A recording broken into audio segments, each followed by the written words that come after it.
My name is Julie Magarian-Blander. I'm an associate professor in the Immunology Institute at the Icahn School of Medicine in New York City at Mount Sinai.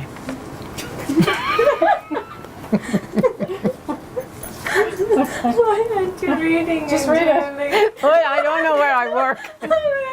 Oh my God. Forget it. Let's cut myself out completely. I don't want to do this. It's not me. This is not your part. Okay. This is the part This you is the part, memorize. a particular type of T cell response that we so are focused everything on. else, just read it. Our story is really about how things come together at the right place at the right time in order to induce an efficient immune response against infection. The biological problem that we've been working on concerns the question of how T cell responses against microorganisms are initiated. The particular type of T cell response that we have focused on involves CD8 T cells, which are important for killing infected cells. Now, through their T cell receptor, CD8 T cells recognize short peptides presented by MHC class I molecules. These peptides are derived from cytoplasmic proteins.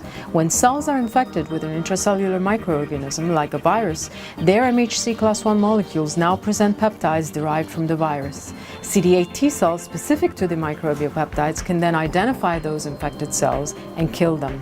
The difficulty for the immune system is how to get small numbers of CD8 T cells that have never before encountered their cognate peptide MHC ligand to find the infected cells in the body. To solve that problem, the immune system makes use of specialized cells called dendritic cells, which chew up infected cells and then migrate to the lymph nodes where T cells are concentrated. There, T cells recognize their cognate peptide presented by such dendritic cells and get activated, divide, and expand in number. The T cells then migrate out of the lymph node. Because their numbers have greatly increased, the chances that those specific CD8 T cells will find the infected cells and kill them are now much improved. The system requires that dendritic cells acquire the microbial proteins by phagocytosis of infected cells and present peptides derived from those proteins in their own MHC class I molecules. This means that they now have to present peptides that are not derived from proteins in their cytosol, the normal source of peptides for MHC class I, but rather acquired from an exogenous source and then presented. This process is called cross-presentation, and it is a unique ability of dendritic cells. How cross-presentation occurs has been a major question in the field. Dendritic cells can phagocytose infected or uninfected dying cells, but should induce CD8 T cell responses only to infected cells. We found that dendritic cells make this decision by cross-presenting microbial peptides far more efficiently than non-microbial peptides. This selective process of cross-presenting microbial peptides is regulated through a set of receptors called toll-like receptors that signal when they detect microbial components. We found that MHC class I molecules, indicated here by red, get delivered only to phagosomes, marked here by the blue color, that contain microbial ligands which engage signal transduction by toll-like receptors. It turns out that MHC class I delivery to phagosomes is the rate-limiting step dictating the efficiency of cross-presentation. We were then curious about where these MHC class I molecules were coming from. We discovered that MHC class I molecules were concentrated in an endosomal recycling compartment, or ERC for short, marked by the small GTPase Rab11A and the snare proteins VAMP3 and VAMP8. We discovered that dendritic cells with the capacity to cross-present express high levels of Rab11A, the activity of which stocks the ERC with large reserves of MHC class I molecules.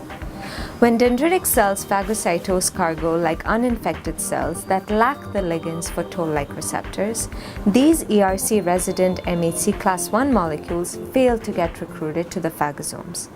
On the other hand, when a microbial pathogen or infected cells are phagocytosed, now we start to see these MHC class I molecules accumulating on the phagosome, suggesting that a toll-like receptor signal mobilizes these ERC stores of MHC class I, leading to their accumulation on the phagosome.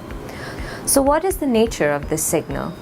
Our data show that toll-like receptors phosphorylate a snare-associated protein called SNAP23, which resides on the cytosolic side of the phagosome. Upon phosphorylation, SNAP23 mediates the formation of stable snare complexes between the ERC and the phagosome. This event leads to fusion of these compartments such that now the MHC class I molecules and the microbial proteins are together in one and the same compartment. However, this is still not sufficient to load microbial proteins onto these newly recruited ERC-resident MHC class I molecules. So to facilitate this, components of the so-called peptide loading complex must also be brought to this compartment. These were already known to come from yet a different compartment called the ER-Golgi intermediate compartment, or the ERGIC, and we found that this step can occur independently of toll-like receptor signaling and helps in the final step of loading microbial peptides onto MHC class I molecules. So by bringing all these components together from different sources, the phagosome now turns into a compartment that is licensed to specifically and efficiently load microbial peptides onto MHC class I molecules and use those peptides to activate CD8 T cells. Why are these data significant? Because they reveal how an intricate network of communication among organelles can shape the immune response and do this at the subcellular level. Now, by learning the trade secrets of dendritic cells, we can use this information to design better strategies for inducing immunity to viruses, bacteria, and cancer cells.